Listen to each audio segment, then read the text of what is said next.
Spring game, man. What are we watching for? Right. And I'll kick this thing off. Attendance. Ohio State set the bar, right? 75,000 plus there at Ohio State spring game. We can't let Ohio State beat us, guys. We just can't do it. Especially you've got Kyler Murray getting his Heisman statue. We just cannot let Ohio State have more people at their spring game. And I know their stadium's bigger. I get it. I don't care. And Nebraska's probably going to have that thing sold out, right? With the excitement around Matt Rule. But let's ignore Nebraska. They don't count. I'm worried about us beating Ohio State. That's where I'm at, right? If we want to be on the same level as the Ohio States, the Bamas, the Georgias, we got to beat them in spring game attendance. And some people say it doesn't matter. I'm not one of those people. I think it does matter. I think it matters to the players. I think it matters to the coaches. And I sure as hell know it matters to recruits that are going to be there. Absolutely. So attendance is, I mean, that's one thing I'm keeping an eye on. It was amazing last year. Needs to stay that way, man. Yeah, whether or not I agree with all of those things. But I guess who knows if it really matters. All I know is this. It's become a measuring stick across the country, right? I don't know that a handful of years ago it was as big of a deal, but now all of a sudden you're seeing these lists of who so far has had how many people at their spring game, right? So it's a measuring stick to some degree, right? And recruits that are at these different spring games and they see 50, 60, 75,000 people at a spring game, it's a pretty good indication of what that fan base is going to be like. And here's the thing. It looked early on like the weather was going to be horrible. 65 and sunny right now with low wind. Let's could go. You ask for anything better? So right now, everything's looking up. Things are looking great. There's going to be plenty to experience there. There's going to be tons of former players in town, big name former players in town. There's going to be events everywhere. Weather's going to be great. Let's see how many we can get out. Yeah, no excuses. Sooner Nation. Excuses. You gotta show up, support the squad, and show recruits what the OU fan base is all about. All right. Do you think we're gonna be able to, if I'm on the radio broadcast, if this second son of mine cooperates, do you think I will be able to keep track of the scoring? Are we even going to try? Did you see that thing they put out? I did. I will not try to keep track. Okay, good. Because I was told there would be no math when I said yes to being on the radio broadcast. I just, and listen, the offensive scoring makes sense. Touchdown, 6, field goal, 3. But then a punt is worth 2 points? What? A defensive touchdown is worth 12? How am I supposed to keep track of this stuff? It's ridiculous. Yeah, I don't know. I don't know how they came up with it.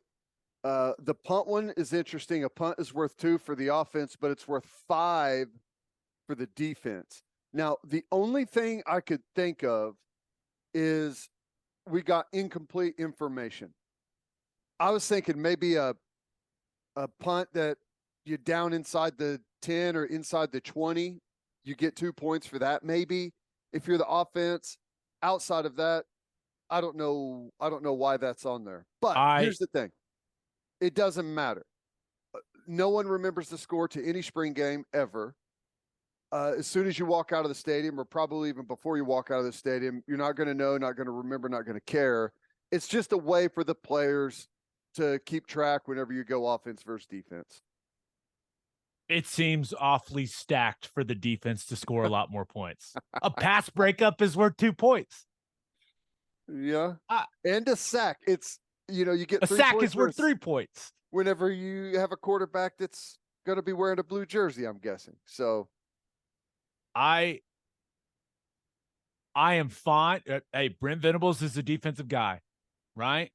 If he wants to make the scoring system a little defensive friendly, I get that. The defense was not good a year ago. Maybe their line of thinking is, hey, let's make it look from a scoreboard perspective like the defense is playing really well. We'll give them a lot of opportunities to rack up points, but it feels awfully one-sided when I look at. Maybe it's my offensive bias kicking in, but it seems awfully one-sided. Like points for a pass breakup, 2 points.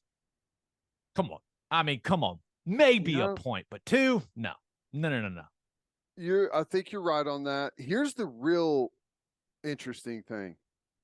We may show up to the game and the offense or the defense may already have a big lead because it said in there that they can earn points throughout the week somehow.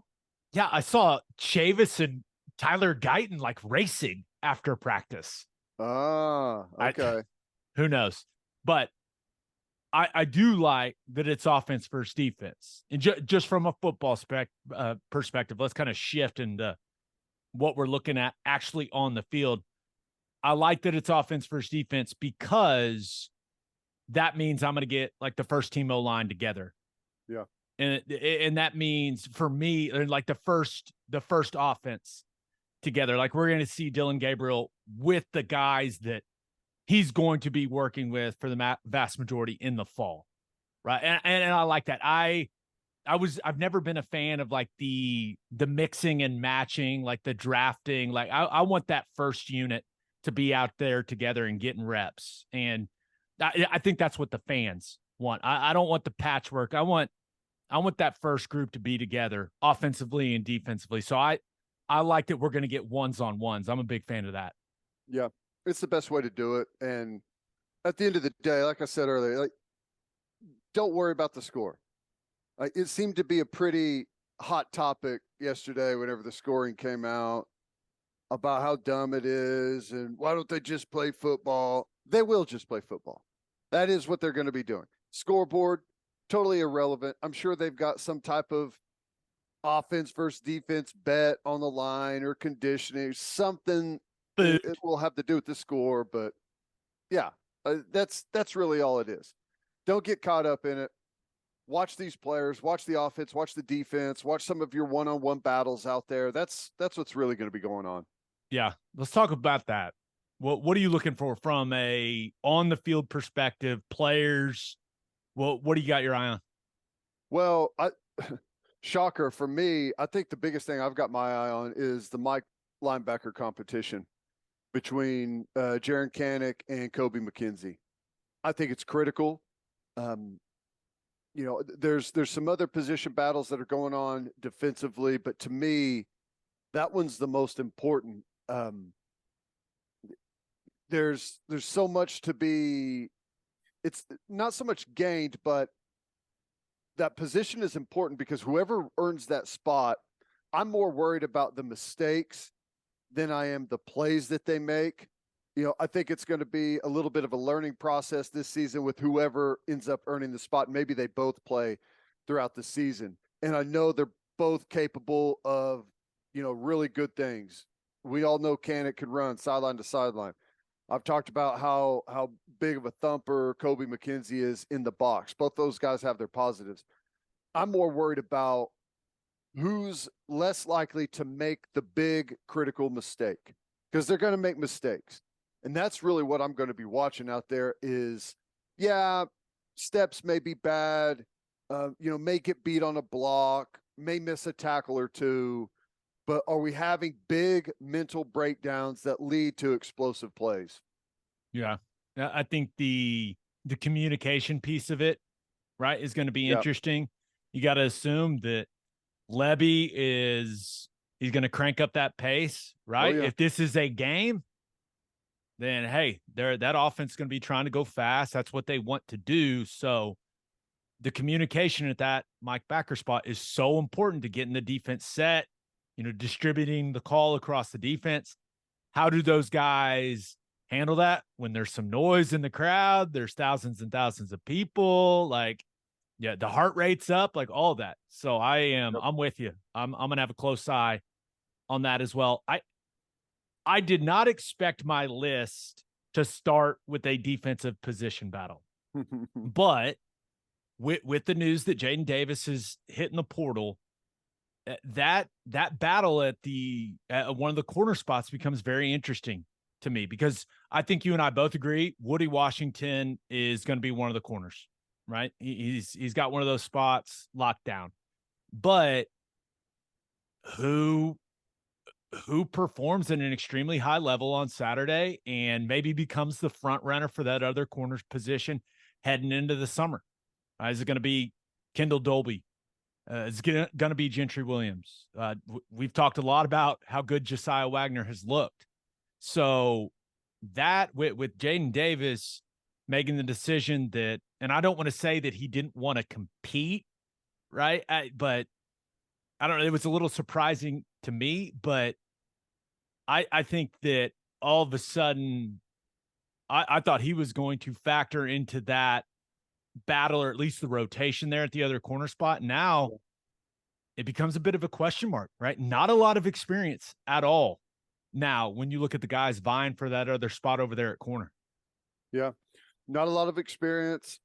We've got some good size. We've got some good athleticism. We got some good potential, but you're right. It's an important spot now. And we're in a rare position to where it feels like over the past several years, corner has been a weak spot. And even though Jade Davis jumped in the portal, I think that there's a chance that, depending on how we settle in on the rotation, that corner is going to be a strength of this football team. I actually like what we've got there right now. Could be wrong. And maybe we'll see some signs of some good play, or possibly, subpar play out there on Saturday. But as of today, I'm actually feeling pretty strong about corner. Yeah. All right. What else you got your eye on? Deep ball. Ooh. And I'm really not I'm interested and I'm concerned about the personnel, but just the play in general. I thought last year it fell really far short of what I expected it to be for us. We hit on some nice plays. We hit on some game-changing plays, no doubt.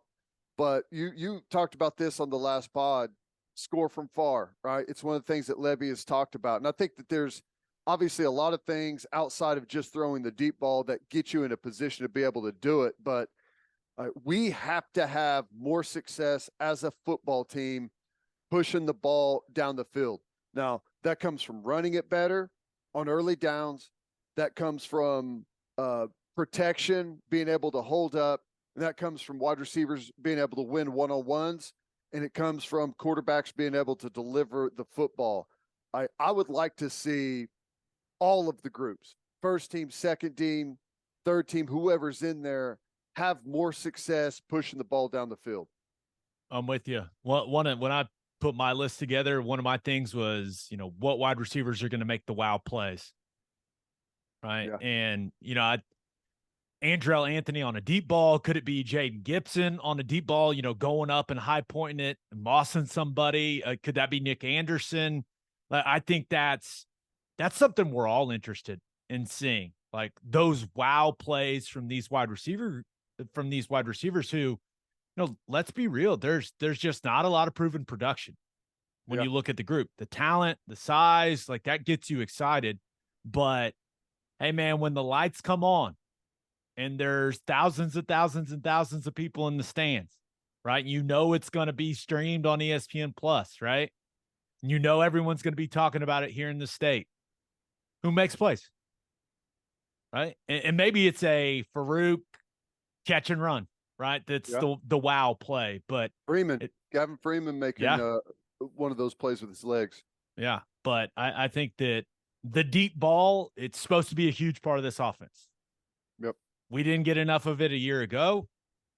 So let's see if they can connect on a few on Saturday. Okay, this is more of a personal thing, right? My passion for offensive line play. I'm excited to watch Caden Green. Yeah. First college football game, and game, air quotes, game in front of a big crowd. Want to see how he plays. Want to see how he responds.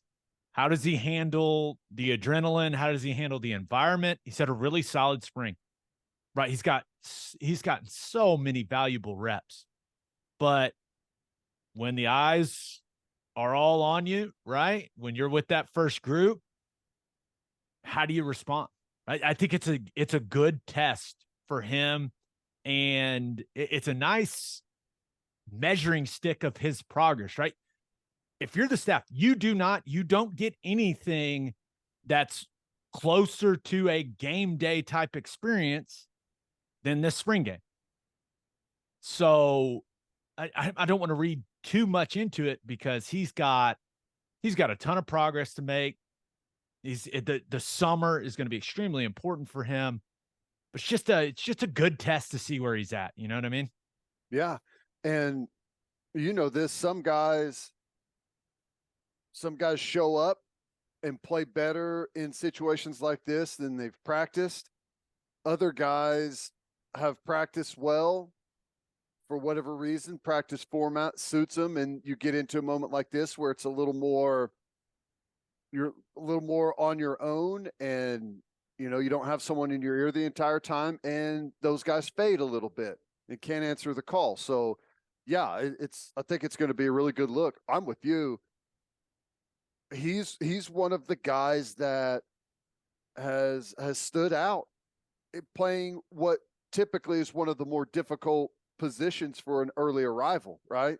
Tackle is not easy for a guy showing up when you're supposed to be in the spring semester of your senior year, going against grown men at the defensive line, defensive end position. Like it's probably the position that translates the least as far as like what your coaching and what your competition was like in high school compared to the next level. Yeah, no doubt. So I'm excited to watch Caden Green. No pressure, young man. I'm just going to be laser focused on you. All right, what else you got? Pass rush. And this is a really good chance because one of the things this defense does is brings pressure from a lot of different areas, different angles, different players. A lot of twist games up the middle, a lot of bringing corners and cheetahs and safeties from depth. But in a spring game, you typically aren't going to get the full gamut of blitzes. They'll probably have a couple of blitzes up, but there's probably going to be more straight 4-man pass rush than you would typically see from this defense. And it's a really good opportunity to see how these guys do in one-on-ones and really both sides of the ball. But, one of the things that we've really got to do a better job of moving forward is create pressure on the quarterback. And if you can do it with 4, that's a huge asset for a football team and for a defense. I would say that from my small snapshot of what I've seen this spring, I feel like this is one of the areas where we may be the furthest behind. It'd be nice to see some guys make up some ground and look really good in some of these pass rush situations that we're going to see. Yeah. If you had to pick one guy that will get a sack in the spring game, let's do it on 3. 1, 2, 3. Bothroyd. He's been awesome, man. I know that, it's not ideal when a transfer is looking like your best player along the defensive line, but I continue every time I see the guy out there just making plays, disrupting stuff. So I almost will be more surprised if he doesn't rack up a sack in the spring game than if he does. Yeah. I would imagine if he doesn't have a sack, he'll have some tackles for lot. He'll have some production out there. He's going to make some plays. He's just he's technically sound, always in the right place, and typically things happen for those type of guys. Yeah. Well, one of the other things I'm keeping an eye on is the running back position. Now we did all of our position previews, but for the second year in a row, I counted incorrectly. So we didn't do the running back one, which classic. Once again, math is not supposed to be involved here. But when you look at the running back position, when you look at Javonte Barnes and Marcus Major, clearly health is the most important thing. Got to get Javonte Barnes back after the foot surgery, and then Marcus Major. They have been, I would say, as careful as you can be with the running back this spring. Right? Maybe that's the best way to put it. But with those two guys having their issues, Gavin Sawchuk has had a tremendous opportunity to prove he can be not only a big factor, but he's had an opportunity to show, hey, I can be the guy. So I'm interested to see with that speed, with the strength and the weight that he's added. I'm interested to see if he rips off any big time chunk runs. And then guy I've been really impressed with in person when I've seen him, Caleb Hicks looks good, man. Yeah, he does. He's a big, good looking freshman there at the running back position. So, and he's faster than I thought he was. Like one of the scrimmages I was out at, man, he ripped off a long touchdown run and kind of ran away from everyone in the secondary. And I didn't know he had it like that. So we talk about all the time, like, hey, what positions can you get on the field as a true freshman? If you can understand pass protection, running back is one of those positions. Yeah. So I don't know. Eye on Hicks as well. Yeah. I wouldn't sleep on Tawi. They love him. They love him. And he's been running with the ones a lot. Dude is he inflicts some pain. He is a guy that you do not want to tackle. Really low to the ground. His legs are like this big around. He's got a tremendous knee and leg drive. They love him. So that's another guy to watch out for. Wouldn't shock me. He's one of the guys where no one's really going to be talking about him going in. But whenever we come out of this thing, it wouldn't shock me if he ends up being like your leading rusher or something. I guarantee you this discussion is taking place. The guys on the defense are going, guys, if Tawi is in, we must gang tackle. Have to. None of us want to be the guy that he runs over. And you and I, we've both seen plenty of that out of spring practice where it's one-on-one and it is just, he's got some pop to him. I don't think he's the fastest dude in the world, but he certainly embraces the point of contact. Oh yeah. So we'll see, but I guarantee you those defensive guys are saying, listen, there'll be a lot of people in the stands. There's gonna be a lot of people watching at home. Let's make sure we get a lot of bodies to the ball when Tawi's carrying that thing. Let's communicate when he's in. Reminder to get your pads down, guys. Get your pads down. Yeah, he's physical now. You got anything else? The only other thing is, we need the cheetah position to be a weapon for us. And I expect Justin Harrington to be there running with the ones. I expect him to be a weapon this year. He still makes a handful of mistakes, but the size, the speed, the athleticism, if he continues to come along, I think he could have an outstanding year. And this will be a big moment for him as a guy that's, jogging out there with the ones. Let's see how he responds to the moment. Does he try to do too much? Does he try and, go beyond the scope of his position, or does he settle in, play his role, and do it fast and physical? Yeah. And I think the last thing that we haven't mentioned, Jackson Arnold. Oh yeah. I got to assume that's the number one thing the fan base is going to be watching for. And the talent is there. There's going to be a lot of pressure on him, right? And I know I know this doesn't count against any type of record or anything like that. I get it. But when you're a 5-star quarterback and you come in at a place like Oklahoma, the expectations are what they are, and he's got a lot of pressure on him to perform well, right? He just does. That's just the reality of that situation when you're a 5-star QB. So some of the things I've seen this spring, he's had some wow plays, man.